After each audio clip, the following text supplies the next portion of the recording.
Yep, it's the birthday episode. I'm going to eat me a whole cake, some ice cream, drink a bottle of vodka, and then TP a friend's house, because that's what you do on your birthday. Howdy. I'm Jeff Goldsmith, Senior Editor for Creative Screenwriting Magazine, and after launching last August 2005 with our first episode of The Island, with good old Kurtzman and Orsi for what would be the first of 3 episodes, they appeared in our podcast, and now, after 30 episodes, a full year later, it's time for episode number 31, our birthday episode, which brings us down to the 2006 San Diego Comic-Con convention. I've been going to Comic-Con for well over a decade now, and have watched it grow significantly each year, but it hit overload capacity this year, when 105,000 people descended on San Diego for Comic-Con. I've been doing this panel at Comic-Con for a few years now, and this is the first time I'm podcasting it. And for those of you new to iTunes, turn on your show album artwork feature so you can see the picture of our panelists. And if you can't find that button, choose Help from iTunes, and then type in show album artwork. You know the drill. But photos have been a part of each podcast since, I believe, our Crash episode. So if you're looking at the photo right now, here's who we have on our panel entitled The Art of Adapting Comics to the Screen. From the left, of course, as I announced them in the podcast, they're in a different order, but in this photo, from the left, that's Brian Nelson, the screenwriter of Hard Candy, who's now writing 30 Days of Night. Gregory Noveck, Senior VP of Creative Affairs for DC Comics. Then, of course, the fat kid. Yep, that's me, Jeff Goldsmith. Next to me, Richard Kelly, the writer-director of Donnie Darko and the writer-director of the new film Southland Tales. Then Josh Olson, who wrote History of Violence and now Monster. And next to him, good old Simon Kinberg, who wrote Mr. and Mrs. Smith and co-wrote X-Men 3 with Zach Penn. It's really cool because Hollywood is experiencing a renaissance for comic book film adaptations. And as this episode shows, it runs the gamut from well-known titles like X-Men or Batman and Superman to lesser-known graphic novels like A History of Violence or 30 Days of Night, which are popular in the comic book community but then really expand into worldwide consciousness as these titles make their way to the big screen. I've had a blast doing this podcast for the last year, and really thank you for tuning in and clicking that subscribe button in iTunes. And hey, click that subscribe button to let iTunes know you dig tuning in. And it'll also download each new episode for you as we post them most Fridays at various times. And hey, speaking of great conventions, yes, I still have that new code that we just posted last week, and some of you have been taking advantage. We're doing our Screenwriting Expo this fall, and I have a discount code as a way of saying thank you for tuning in. Creative Screenwriting Magazine's Screenwriting Expo will take place here in lovely Los Angeles, October 19th through the 22nd. It's an amazing event with a lot of guests, including a whole day with the creative minds behind the Pixar Animation Studio. For more info, you could download an expo guide for free at www.creativescreenwriting.com. And if you'd like to go, use this discount coupon when signing up at our website to get your pass. Enter the code CSPODCAST. All one word, and it will save you $7.50 from the purchase of a regular pass or $30 off the price of a special all-access gold pass. But now, let's rush in as I introduce our amazing panel for the art of adapting comics to the screen at the 2006 Comic-Con in San Diego. First, right to my right, we have Simon Kinberg. He broke in with a script for Mr. and Mrs. Smith and co-wrote X-Men 3 with Zach Penn. Give it up for Simon.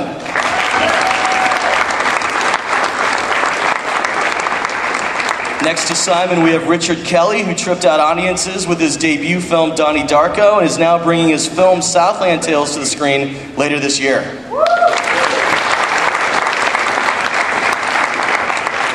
Next to Richard might be the only guy on this panel who wears a suit maybe more than once a year, Senior VP of DC Comics Creative Affairs, Gregory Noveck. Next to Gregory, we have Brian Nelson, who just wrote Hard Candy, which came out earlier this year, and now he's adapting Steve Niles' 30 Days of Night. And last but not least, back again from last year, and this year you would have even seen his film by now, WGA and Academy Award nominated Josh Olson, the writer of History of Violence.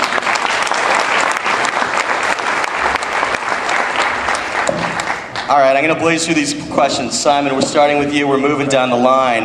The script that began your career, Mr. and Mrs. Smith, was very comic book in tone, which, through your relationship with Fox, led to you writing on Fantastic Four as an uncredited rewriter on set, which then led to X3. Usually when writers are brought onto the project, especially when there's not a lot of time, the studios hire competing writers. They almost throw them into the pit like Spartacus or something like that. You and Zach did something really smart. You guys bonded together. Could you talk about scoring that gig for X-Men 3 after the brain trust of Singer and Doherty and Harris had left and coming on to write it? Well, on Fantastic Four and a lot of other movies at Fox, they had done exactly what you said, which is they had hired multiple writers to write simultaneous separate drafts, and then they would take those drafts, hire another writer to sort of mend them together in a sort of Frankenstein draft. And I think in some movies you actually see there's an inconsistency to tone or some plot holes or things that feel like a bunch of different people that had never met each other all wrote the script. And on X3, Brian, as I'm sure you all know, left the movie to work on his movie. Superman, and it was, I think, fall of 2004, and so Fox called me and they said, "Do you want to work on X3?" And I said, "Sure." And they said, "Okay, well, we start shooting in 6 months, and we have no script." So they hired me, and then they hired Zach Penn, who I'd never met, to write the simultaneous separate draft. And for the record, Zach Penn got story credit on X-Men 2. He worked on X2. He's worked on a lot of comic book movies. He worked on The Incredible Hulk. And anyway, so we contacted each other and we said, instead of sweating it and looking over our shoulder and having to compete with a stranger for the next 5-6 months, why don't we try to work together? We have a limited amount of time. And why don't we just present a united front to the studio rather than letting them divide us? And that's what we did. And we worked together all the way through up into production, and then even in production, we continued to work together. I spent most of the time up there, but we were on the phone almost every day. What would you consider what Zach's strength was and what you brought to the table as a co-writing team? Because you haven't really written with a co-writer before this, correct? That's right. Zach had writing partners in the past. I hadn't.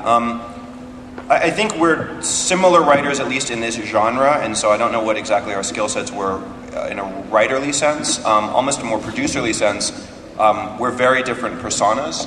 Zach is much more comfortable playing bad cop and like fist fighting with the studio, and I'm a little bit more of like a scared kitten. So it was easier for me to play good cop and sort of hide in the shadows and say, yeah, no, that's a good idea, but I'm gonna have to check with Zach, and then say, oh, Zach really doesn't want to do it, and I can't force him to do it. He's older than me, and he outweighs me. So it was great to have a partner in a very complicated pre-production and production process, and a really accelerated one, which always makes every decision a little tougher and a little louder, because it feels like you're making a decision that tomorrow you're shooting and 3 months later you're editing and 6 months later is in the movie theater. So there's not a lot of time to waver. You should hire Zach to run interference full-time for you. Yeah, that'd be great. My bodyguard.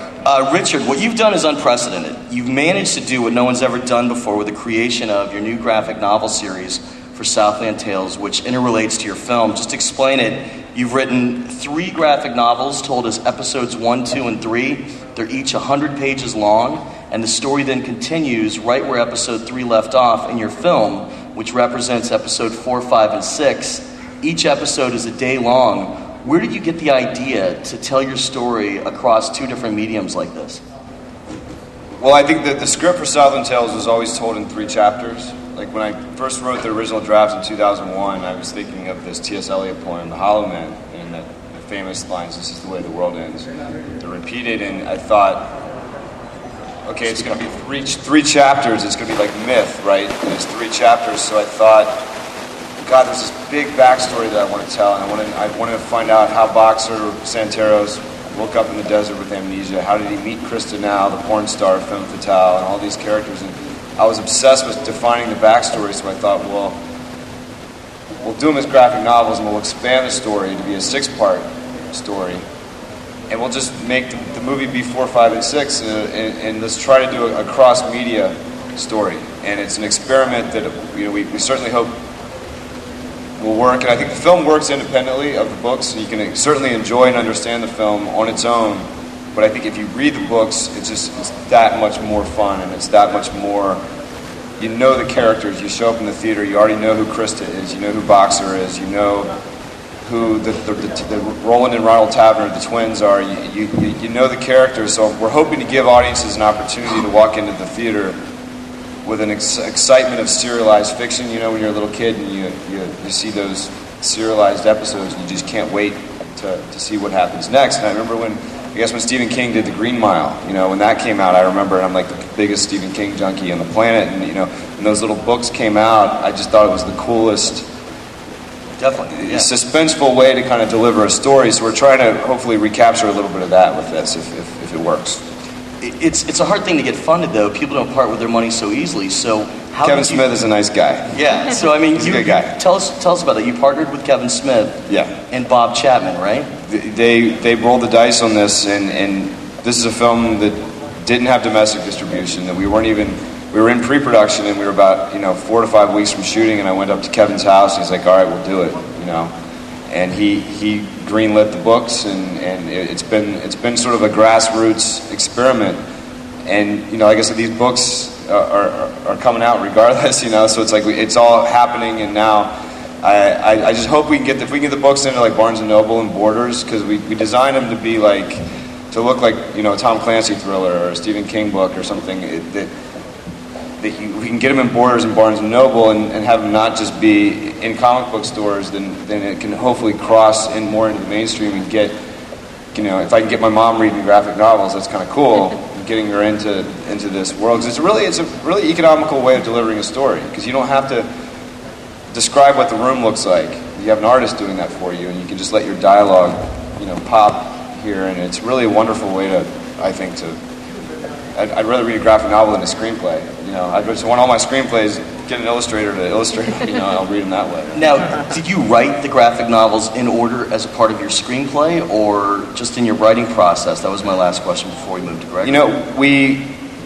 I've been writing the graphic novels all throughout making the film, and I'm putting the finishing touches on the script for book 3 as I finish the edit on the film. So it's sort of serendipitous that it's all timed out that way. But I think that I delivered to Brett Welderly, the artist, about a 50-page screenplay for each book. So it's like I wrote them as films, and I didn't restrict myself in any way of thinking about, it's got to be, I have to change my process in any way. I literally wrote them as screenplays for this massive epic film, and then Brett just did his thing. So I didn't change anything about my process.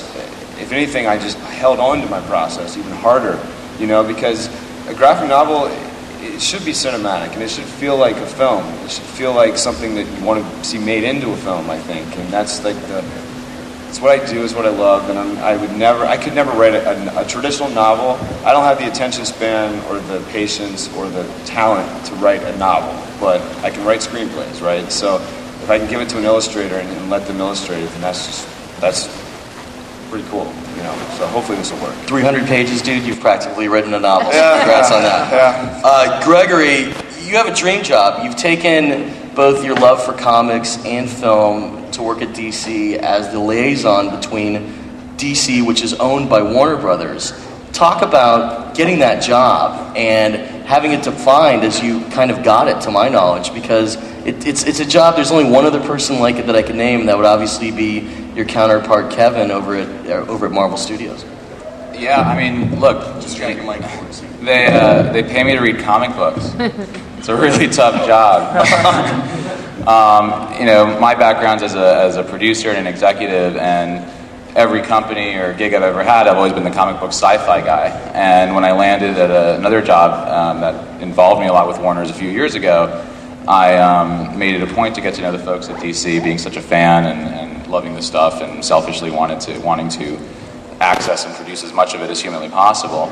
And when it was clear that I think culturally, thanks to movies like X-Men and Spider-Man, and it was clear that there was a need for a focus in the DC library, as opposed to whether it's different producers or talent or whatever, sort of kind of haphazardly going after stuff. Even those who know the material very, very well, there needed to be an advocate on the DC side who hopefully could relate pretty well with the industry as well. It is a dream job for me. I mean, I get to read comic books for a living, and I get to hang out with writers and directors and talk about those comic books and how cool they are. And every now and then, there's like a paycheck that shows up, and it is a very unique job. I mean, there are I think several. I really consider, when people ask me what do I do, I'm like, well, I'm kind of like the evangelist.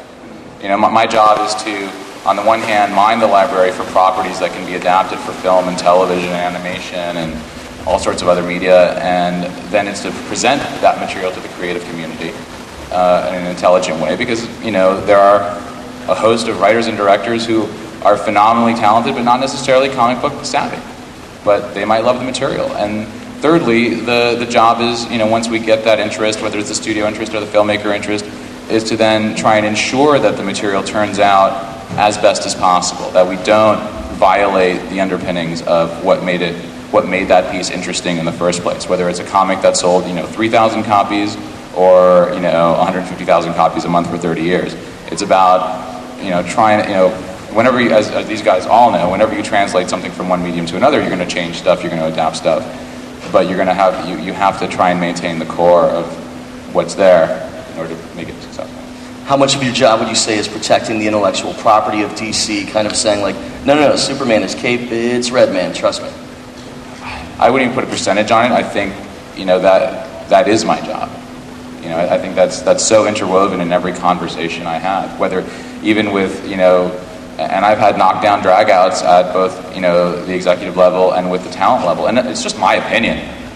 People tell me to go to hell all the time, and they radically disagree with my point, but this is what they ask me to do.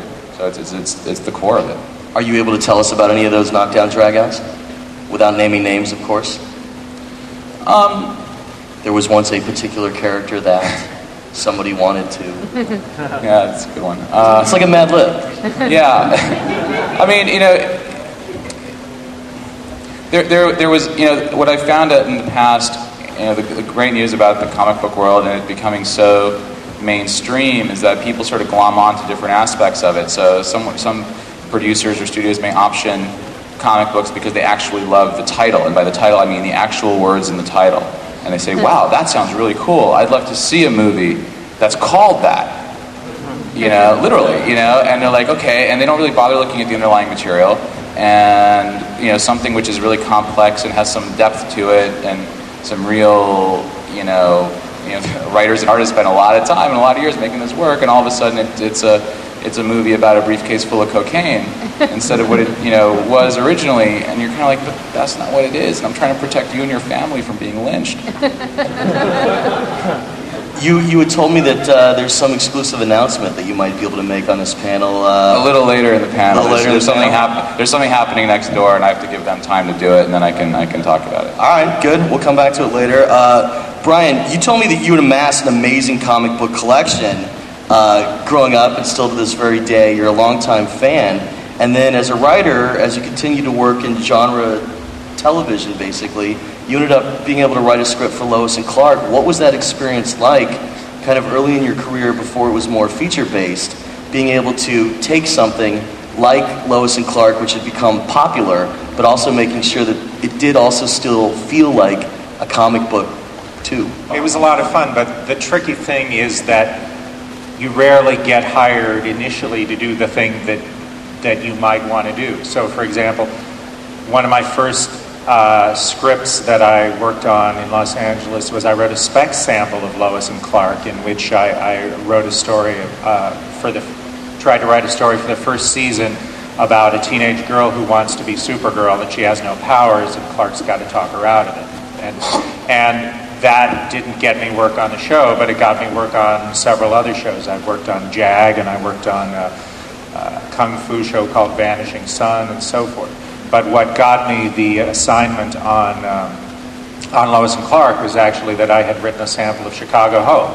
So what it comes down to time and again is people saying, well, if you aim too directly at us on series television, we're going to stand back and say, but you cannot know our show as well as we do. But if you sort of come at it from a funny angle, I had written a homicide Life on the Street spec, and that got me 3 years of work on the Disney Channel. So, go figure. Tell me about your comic book collection. 'Cause everything you said, and didn't at one point you have to sell off? I've been collecting since '64. My collection was collateral to help me finance my first home. I won a prize from the Rare Book Library at Yale University for my collection. I mean, I just have too damn many comic books. And it's just a testament to my wife that she puts up with it. That's good. That's a good thing. Josh, History of Violence got a WGA and Academy Award nomination, making it the second film in history to do so based on a comic book after Terry Zwigoff and Daniel Close's 2001 Ghost World, based on the comic that Dan himself started. You were the underdog to get History of Violence. And just because our writers around the world consider some of themselves to be underdogs too, you are a longtime comic geek. You've been reading, you've been reading way before you were officially doing these adaptations. What was it like to go in that room at New Line and land that gig against all the A-list talent at the time who wanted it? Tell us about that meeting.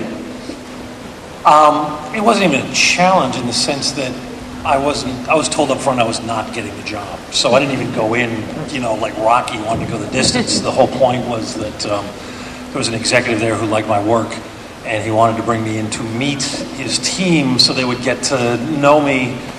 We'll bring you in on this project, charm them, and then we'll bring you back on something you have a chance to get. So I didn't even go in competing for the job. I just went in and, which in a weird way took all the pressure off, which I think was the secret. I just sort of went in and talked to them like I talked to anybody in a bar about a story I'd just seen or read or something. So it was a very kind of bizarre. I walked out with no expectations. I walked out not hoping anything except that they liked me enough to bring me back for a job that I could get.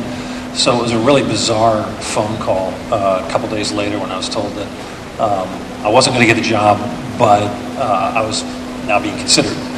And a couple days later, you're not going to get the job, but it's down to you and another guy. And you're not going to get the job, but we really like your take, and we'd like you to write the script. Got the job. But then you got the job, and one of the things that I think got it for you was that you were able to separate yourself for having a love of comics, but also adhere to the tenets of storytelling, in which you didn't try and do a direct adaptation of History and Violence. In fact, you threw out a lot of what was on the page while keeping the spirit alive. Talk about making those decisions for your pitch. Yeah, I mean, I did everything Gregory was... And scoot up your mic, I did everything Gregory was just complaining about. We took the title, took the premise, and told another story. Sorry. Oh, you had fun in Cannes, though. It's awesome, man. Rock. Movie rock. By the way, I wouldn't necessarily agree with that. I think you kept a lot of it and changed what needed to be changed and made a great movie. Thank you. Yeah, I don't know. I just sort of... I told the story that the book had kind of inspired in me, if that makes any sense. There were a lot of elements I thought that worked for a film, a lot of elements that didn't. That's a tough thing. I get into arguments with friends of mine who are... And by the way, I used to pay to get in here a long time before some of you people even knew this place existed. I got geek credentials. You would not believe. Ditto, I was here too. And, my friend Steve and I get into these fights because Steve just can't stand when anything gets changed in a comic book movie. And I keep pointing out, there's things you have to change. It looks great in the page and so forth, but you see it on screen and it might look a little silly. And, there's certain narrative things that work great in a comic book that don't work in film. I remember in the last couple of years, I won't name the film because I don't want to get into that, but I remember a scene in a comic book from 10, 15 years ago that I loved. I remember reading it, this would make an amazing scene in a film. And then seeing it in the film that got made the last few years, where they had done it exactly as it was done in the comic book, and it looked awful. And you have to translate. Which scene are you talking about? I'm not. I don't want to, because everybody has one of those. Sure.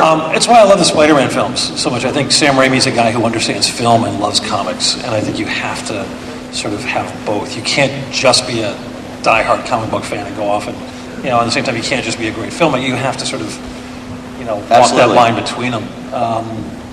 No, that's a good point. And he took the cover of issue 50, Spidey No More, and put it right in the film, but he still put the film... And he did a couple changes. I know that, some Spider-Man fans were outraged by it, but they had to be done. You can't have the 12-year-old kid or 15-year-old kid making the web, No, of course. It just doesn't click. Well, speaking of outrage, that would bring us back to Kinberg for a moment here. No, you had a really tough task, because on X-Men 3, you were brought in under the gun without a lot of time, and there was a battle for what that story was going to be. The Cure part of the story versus the Dark Phoenix saga. which is beholden by fans worldwide. I don't need to point that out here, of all places. And in fact, there might be a fanboy in the room that wants to kill you right now as we're speaking. I called Avi Arad, actually, and I was like, do you have any of those old friends from the Mossad that can help you out? Send me down here? No, you're wearing, that's a Kevlar t-shirt. Yeah, but no, but seriously, it's an impossible thing to do. Galaxies are exploded. I mean, what was the take that you and Zach had to take something? This is the third film in a franchise. You could not ever tell Dark Phoenix the way it was put on the page. Tell me about how you guys fought the studio on the Cure storyline versus Dark Phoenix. Well, it's two different fights. One of the fights, the easier one to talk about in some ways, maybe the less contentious in this room, was the fight between having two warring plots in the movie. I mean, the Cure plot, as you probably already know, comes from Joss Whedon's series that was then called Gifted, which is a really great, again, not as classic, but really interesting and thematically rich run of the comics. The studio's impulse was to lean more heavily toward the Cure plot than the Dark Phoenix story for a number of different reasons. One, because I think they felt it was easier to market, because everyone in this room knows about Dark Phoenix, but in their imagination, the rest of the world doesn't know about Dark Phoenix. And in truth as well, it is a darker, more complex, twisted story about somebody you love coming back from the dead as essentially an evil person that needs to be killed, and the most heroic thing that person does in the movie is allow herself to be killed. That's not like a summer tentpole, fun, Pirates of the Caribbean, swashbuckling plot. Absolutely.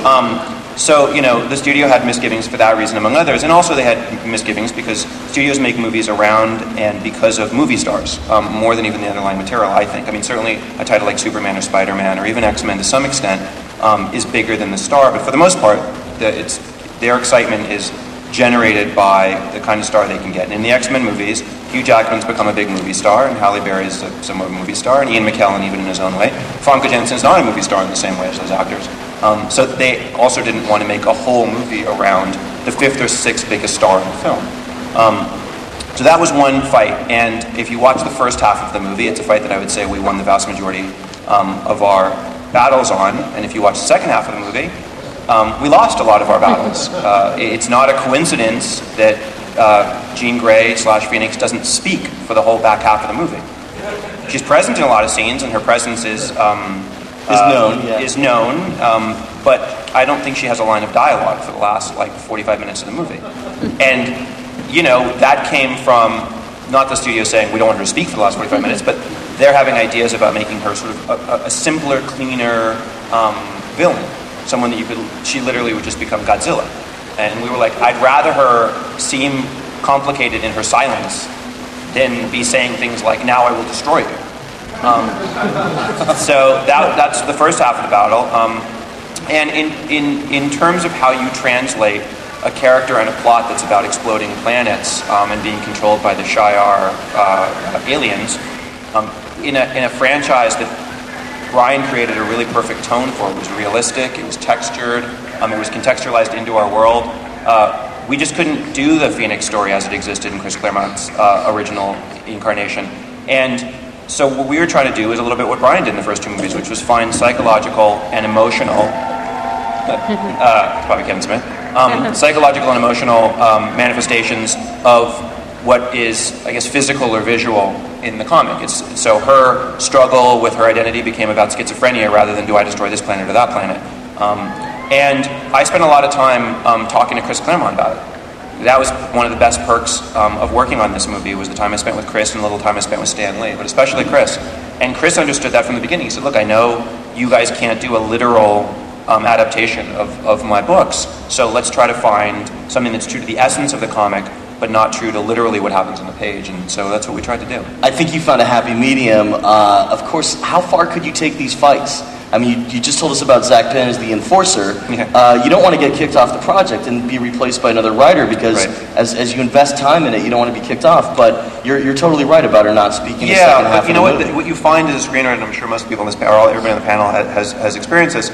Like I learned a lot from working on Mr. and Mrs. Smith, which is obviously not a comic book movie, but it, as you said, inspired in some form by Spy vs. Spy and a lot of other comics I grew up loving. If you can say to the head of a studio, X movie star doesn't like that note, it's a lot easier for them to hear it and say, no, maybe it's not the right idea. So I hid it behind Brad and Angelina on that movie. On this, sometimes Hugh Jackman would really not like an idea coming from the studio, and sometimes I wouldn't even ask him. And I would just call the head of the studio and say, yeah, I ran it by Hugh, and he just doesn't get it. So, it's an easier way to win that battle. That's a good tactic. Richard, since this is, again, something that no one's ever done, I find it really interesting that you as a storyteller decided to take some of the parts of your film that you might not have been able to afford and put them in issue 2 of the graphic novel. Could you talk about using graphic novels as a medium to still tell your story, possibly on a bigger scale than you might have been able to afford? Because are you able to say what the budget of your film was? The budget of the film was $17 million. Okay. I think it looks like it costs a lot more because everyone did it for free. I mean, all the actors, we all did it for scale. And this is monumental, epic film that we were trying to make on a shoestring budget. And once I realized that there was so much more of the story I wanted to tell, I think when I was writing the graphic novels, you don't have a budget. You don't have a bunch of Teamsters saying, F you can't do this in this time. You can do whatever you want. So there's definitely a bigger. I think the graphic novels are a very accurate representation of the film in terms of the flow and the scope and the pace and everything like that. But I think that, like, for instance, I got to do this big, massive dream sequence in issue 2, correct? In issue 2, where the character Boxer Santeros is played by The Rock, and then these twins, the Roland and Ronald Tavener, played by Sean William Scott. Both of their characters have amnesia, and they wake up in the desert in mysterious circumstances, and they find themselves experiencing the same dream, and they meet each other in a dream. And there's this massive sequence with this gigantic maze of sand with these huge walls, and it's sort of like something out of Indiana Jones film, and this gigantic, massive snake, chasing them through these tunnels, and all this crazy stuff that would have cost at least $1 million, a couple $1 million to film. So you get to put something like that in the comic, and it just gets me, at least a chance to say, one day I'll get that budget to show you what that looks like on celluloid. But in the meantime, I'll at least try to do it on a graphic novel. And there's it's a very liberating way to deliver a story because you don't have a bond company and financiers and all these people saying you can't do that. You're not allowed to do that. It's like, yes, I can. That's great. Well, right. And in issue 1, you had a Native American watching a roller coaster shoot through the sky with kind of a time tunnel. Porn stars, Absolutely. You get to. There's no restrictions, and it's a wonderful thing to work without restrictions and to have that creative freedom. One of the other restrictions, the creative freedoms that you have, though, as you've said, is that you're actually still, even though your film is in final edit right now, you're still rewriting and tweaking graphic novel number 3. Yeah. So if you continue just rewriting throughout the process after shooting? Yeah, it's the film is never done until they pull it from your claws, and they take it from you. Like, you're literally working on it until the last minute, and, it's the same thing with the book. I've always been a procrastinator. I've always liked that dude who writes the Comp 101 paper at the computer lab at SC till 5 in the morning and shows up at class and hands it off and puts my head down and goes to sleep. I've always been the last minute guy, and I think something about procrastination is like you're rewriting it in your head every day. You're going through, you're at the gym or you're at Starbucks, you're still writing it in your head, and then finally, when it comes out of you at the last moment, you hope that it's the best version of what it could have ever been, right? And I think that the book, like book 3 that I'm finishing right now, I'm now trying to put as much care and love into it as I have the film. I want the books 1, 2, and 3 to feel like, man, this is awesome. It's a great film. I'm reading something that, and I want book 3 to end with a cliffhanger where you're like, holy shit, I've got to see this movie, and I want to give people that experience. I want to give myself that experience, and I'm trying to put as much work into the books now, and I'm taking them as seriously as the film. It's not sort of like a throwaway, these cool little books. I'm trying to make them something really relevant and good. And for our listeners around the world, Richard was the last person seated on this panel. I was almost worried you weren't going to make it. So procrastination, it works for you. Yeah. It's good. I'm glad you're here, though. I'm glad you're here. Last question before we move on to Gregory, just because I have to ask it. Beyond just writing these graphic novels, you have wrapped so much content in there that you also give 10 pages in screenplay format of the actual script that the Hollywood star is trying to make as evidenced in your movie. So what gave you that idea to just stop being a graphic novel towards the end and print 10 pages? And are you doing that in issues 2 and 3? There's a script called The Power, which was written by a porn star while on mushrooms. Yeah, like Portobello and stuff for our children listeners. Right. Sorry.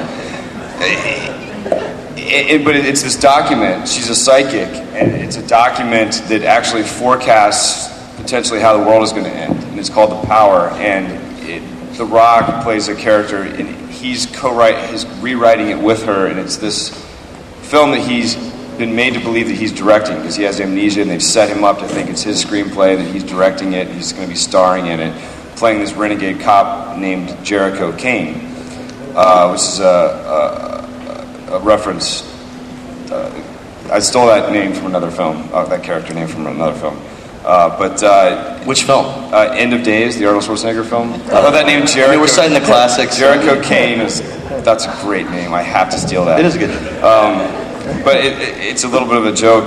But what gave you that idea to put these screenplay pages in your comic? Because it references the characters within the graphic novel are reading the screenplay obsessively, because it's this document that they think is forecasting the end of the world, and they're reading it obsessively. So I wanted the audience to be able to then read what the characters are reading. So it's sort of meta, but it works. It's like you literally see the character open the screenplay, illustrated, and then the next page is the screenplay that the character is reading. So it flows very organically, and you'll get segments of The Power in each graphic novel. And I will say it is the stupidest screenplay ever written. I wanted to write the stupidest screenplay ever written, and hopefully I'm trying to succeed. It's pretty silly. It's good stuff. All right, Gregory. I know you're going to smack me down to this question. I'm going to ask it anyhow. Alex Rox and Jim Kruger's limited comic series Justice. It's an incredible comic that I recommend to anybody looking for something good to read. Even if you're not a Justice League of America total fan, it's basically, in layman's terms, TV's Super Friends versus the Legion of Doom. If, in the history of film, there ever is going to be a JLA movie, I would think it would be in a few years because of the possibility. Right now we have Christian Bale as Batman, we have Brandon as Superman, they're getting ready to do a Wonder Woman movie, so toss in Green Lantern, Martian Manhunter, and The Flash for good measure, one would think the possibility would exist for a JLA movie in the next couple years.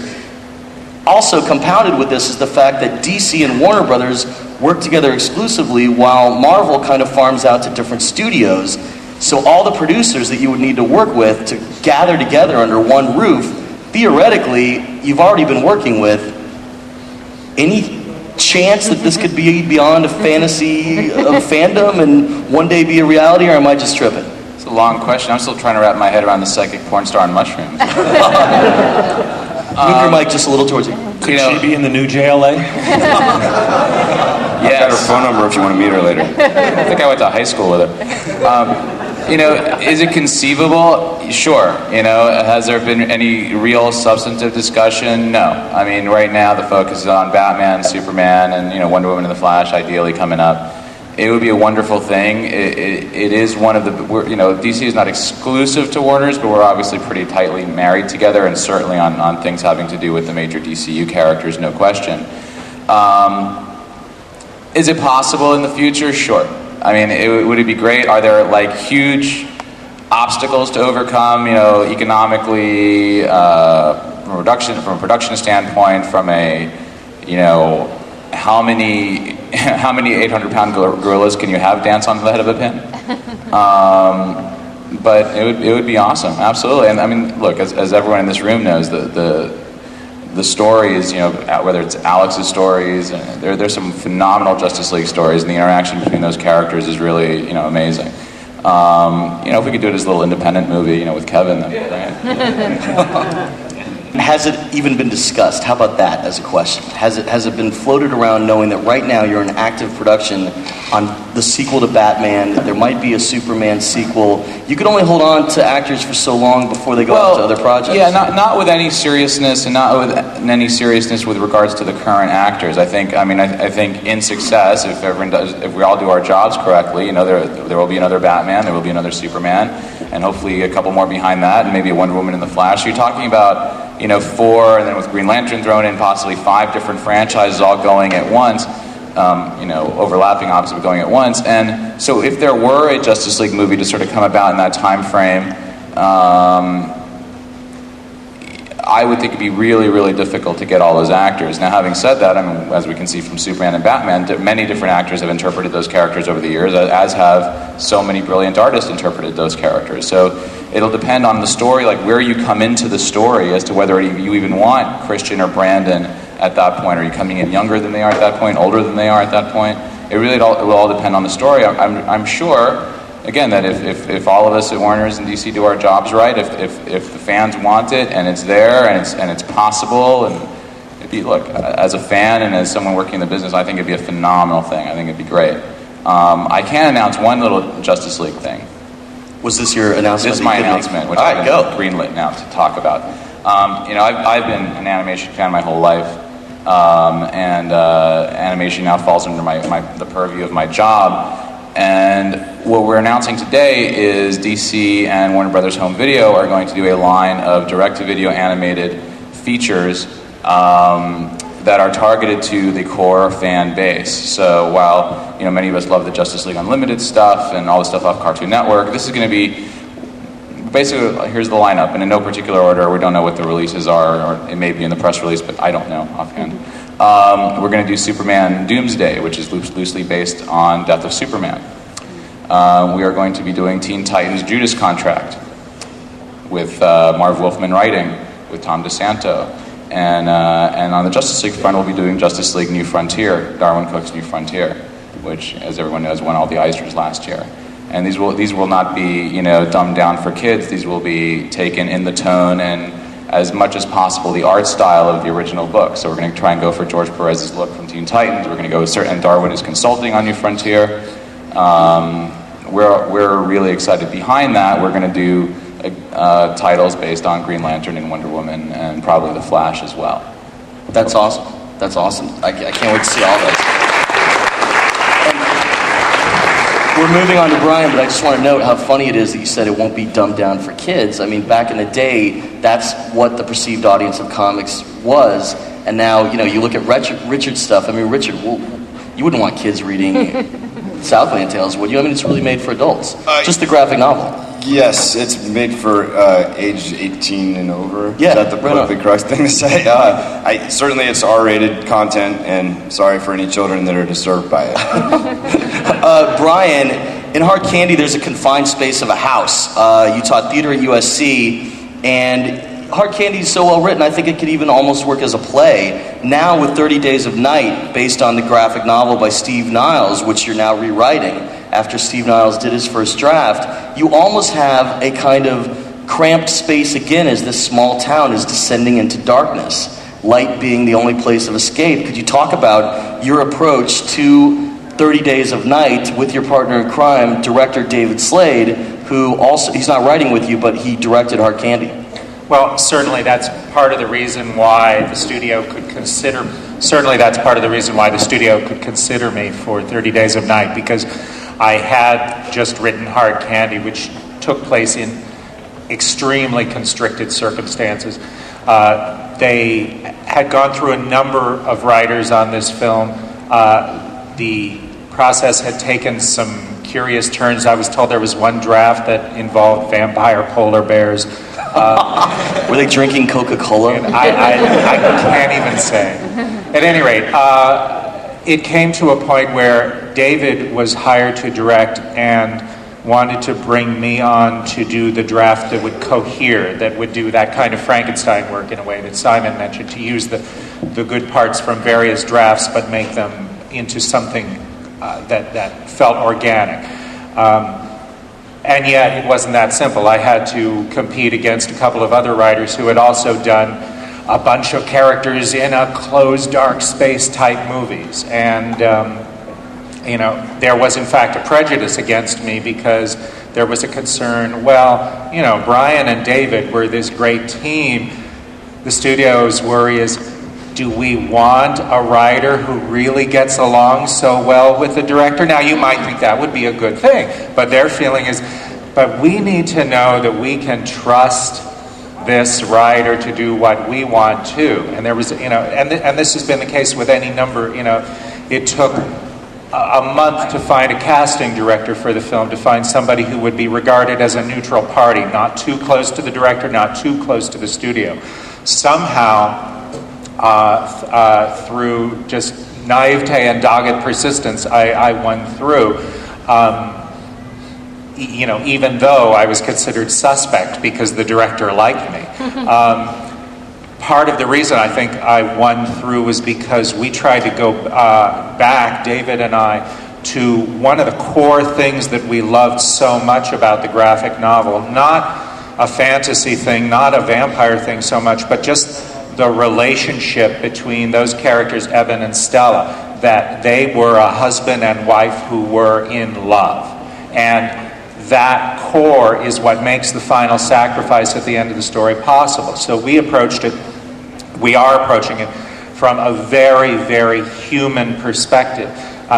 This had been, I think, a problem in some of the earlier drafts where the characters had fought a lot because there's an automatic studio assumption we must have conflict. Well, yes, we'll have conflict, and first of all, you've got a town full of vampires trying to kill you. Of course, you're going to have conflict, but beyond that, we also understand.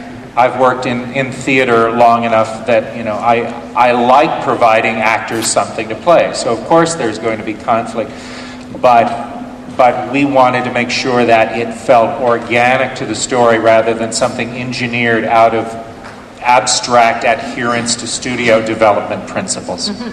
We're going to blaze through these last questions as we're going to go all the way down one more time after Josh. You were just talking about the relationship between a husband and wife. Josh, one of the most interesting things I thought you added in History of Violence were the two sex scenes that show character. The first being between an innocent, loving husband and wife. The second one, very brutal. These were David Cronenberg themes. Talk about pitching your take on this to Cronenberg himself. Yeah, it's kind of funny. When David came on board... Speak a little closer to the mic. When David came on board, I'd been a huge fan since going back to The Brood, which I saw in the theater.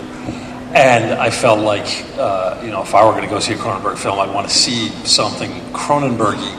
And he didn't want to. He just wanted to do the script, do the best version of the script he could. And I said, we've got to come up. I'm going to come up with some sex scenes. I can't come up with weird biological mutations, so I'm going to come up with some kind of gnarly Crash-style sex. And he said, no, I don't want it to be too Cronenberg-y. And I came up with those scenes, which he loved. They work on all sorts of levels. I think the thing that clicked with him is that there just aren't a lot of movies where you see. Simon. You can talk about this, married people having sex in film. It doesn't happen very much. They do it, Mr. and Mrs. Smith. And in that one, they're beating each other up, too. It's very strange. But, yes, I don't know, there's a doctoral thesis in there somewhere for someone. Well, so when you wrote it, what did Cronenberg have to say about it? He loved him. When I pitched it to him, he absolutely loved him. And it was kind of gratifying. Flash forward a year later, you see all these reviews, they talk about these being, quintessential Cronenberg scenes. And I thought, well, okay, that's what I was trying to do. The funny thing, I was going to transition into, I'm writing something right now with the writer who made me want to be a writer, Harlan Ellison. We just adapted a short story of his called The Discarded for ABC's upcoming Masters of Science Fiction. And Harlan had been a huge fan of History of Violence. And when we first met and started talking about it, I joked that, this is what I do when I'm adapting something. I always find some way to add a sex scene. And Harlan stopped for a minute. He said, and we ended up throwing a sex scene into this as well. So this is starting to become my trademark. Wasn't History of Violence one of the first actual studio feature films to feature a certain sexual position? Yeah, there's a position in there in the film in the first scene, in the cheerleader scene, that I'd love for someone to tell me, but between me and about 3 friends of mine, we've seen every movie ever made. And I believe it's the first studio film to ever feature a particular sexual act that's designated by a number. So, Last question, and to wrap it up on time, we're going to come back with Brian and head back down. But anything you could tell us about Monster, Josh, just before we move on? You're adapting the manga Monster for New Line. Really brief. I just finished adapting Monster. It's a Japanese manga. It's 3,800 pages when it's done. It's just been, I believe, somebody started publishing it here in the U.S. I haven't seen the U.S. versions. But it's a very dark story. It's kind of Seven meets The Fugitive, I guess, and incredibly complicated thing that I've managed to boil down into 110-page draft. And one of my favorite things to do is go online and read the fan pages where, we're talking hundreds and hundreds of characters and plot lines, and they always discuss characters and who's going to play them and their favorite, subplots and everything. And virtually every time they talk about who's going to play this character or how is that scene going to play out, it's one of the scenes I've cut. That's funny. Actually, that leads right into my next question for Brian. Anything you want to tell us about things you had to cut from 30 Days a Night, or something that you're really proud of having added? Whoa. Ask him and let me think about that. All right, Gregory, your question. There's a lot of Warner Brothers properties that, still people are waiting for. V for Vendetta took 10 years. Superman to get made took about 10 years. Green Lantern, Watchmen, Preacher, Sandman. Anything you could tell us about any of those other properties everybody's been waiting for forever? It took 50 years to make Lord of the Rings. 50 years to make Lord of the Rings. That's the answer, huh? Let's see. So my grandchildren will be watching The Watchmen. No, I think the only one of the ones that you mentioned that's not officially in development is Preacher. I might be wrong about that. That one's not in development, but I think all the others are. And the thing with what we do with comic books in particular, and one of the things I was going to say earlier, and I'll say this really quick, was a lot of people in Hollywood have jobs where they represent a lot of content. As you said, only me and one other guy probably have a job where we represent content that is so public and well known. And so there's such an awareness of these properties that I think people keep waiting and saying, well, why isn't it happening? Why is it taking so long? It took Forrest Gump 14 years. It's a matter of the right filmmaker, the right script, at the right time, with the right person, with the right money. It's Chinese pinball. We'll get there. They'll be brilliant. I'll get fired. It'll be awesome. That will be awesome. Richard, something that's so ambitious that you did is that your film got kind of a chilly reception at Cannes. I know it wasn't the final cut. I want to point that out. Do you think it could have been that it was really made for your fans, the people that love Donnie Darko, the people that love doing the research, and more importantly, the people at Cannes had not read your graphic novels? Do you think there's any danger of having painted yourself into a corner with these 300 pages that I love, but people at Cannes weren't ready for? Well, I think that we made this movie for the people in this room, which is awesome. For this audience, I think if you read The Onion, if you like South Park, if you dig Green Day, if you like that kind of stuff, you're gonna love this movie. And I'm just glad that we got Sony they bought it, and to have the biggest, a huge movie studio behind something like this that's subversive and provocative and risky is exciting. I've never had a big studio behind me, so we're just glad to finish the movie and show it to the audience who made it for, which is you guys. And it doesn't yet have a release, correct? No, I gotta finish it, and then I'll show it to Sony, and they're gonna decide very soon exactly when they're gonna release it. You told me in your final edit that you've been adding stuff back in from the comic into the film a little? It's finishing just some of the ideas. We just ran out of time, we ran out of money, and now that Sony's given us the chance to finish it, and fix it, and fix everything we wanted to fix, and just details from the books, everything. So, scheduling. Last two questions, Simon. One of the toughest things on X3 was that you didn't have your cast for as long as you needed them. Right. That was maybe one of the reasons why Cyclops needed to go bye-bye in the first act. Oh, God. Could you talk about facing that? Because you also didn't have Rogue for a long time. Yes, Rogue more than Jimmy, actually. Anna Paquin's schedule more than James Marsden's was directly impactful on the movie. I think there was always talk from the beginning, even before Jimmy started to work on Superman, that Cyclops would be the first person that Jean Grey killed when she came back, because it would sort of let the audience know that anybody was fair game, and the person that she loved most even could be a victim of hers. Anna, I wish we had much more time with her. Unfortunately, she was shooting another movie. But when you shoot a movie you probably know this from Southland, you shoot a movie that has an ensemble cast like this, and people with complicated schedules, it's hard to get them all in the same place for 5 months. So you get them in fits and starts, and we didn't have as much time with Anna as we would have liked. Mark Frost is writing Fantastic Four 2. Yes. I know you're not on that. Are you ever going to be coming back to comics? I know you're doing Jumper next. Yeah, I do. I mean, I love comics, and so I always want to have a hand in adapting comics to movies. I think what I'd rather do. I mean, I talked to Fox about Fantastic Four 2, and my resistance to it was less.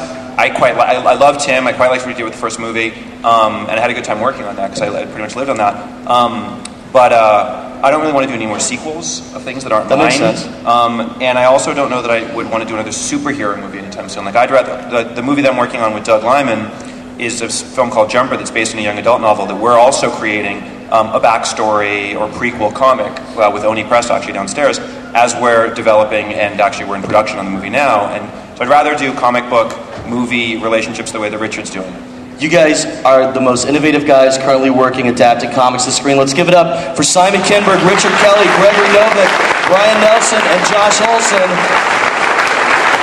Thanks for coming out. And that's how the panel went down at the 2006 Comic-Con convention. I'd like to thank all of our guests for coming down and spending time with us, as these 5 folks are doing some of the more interesting work out there in the modern comics marketplace.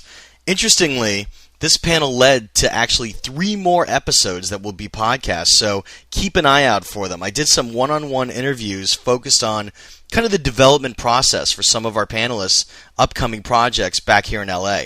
So upcoming episodes will include Josh Olson, who told me more about working with Harlan Ellison on the Masters of Science Fiction anthology show coming to ABC this fall, and more about the manga Monster. I also caught up with Brian Nelson to get some more info out of him on 30 Days of Night, and then finally caught up with Simon Kinberg, who talked about everything from Mr. and Mrs. Smith to his upcoming Jumper project and beyond. So those are some cool upcoming episodes in the works, so keep an eye out for them. It's always great hearing from you, so feel free to send emails to rsvp@creativescreenwriting.com. And I'll do my best to respond. And honestly, thanks again for tuning in over the last year, and I hope to have some cool episodes for year 2 posted as soon as they occur. I'm Jeff Goldsmith, signing off so I could go eat my soggy cake.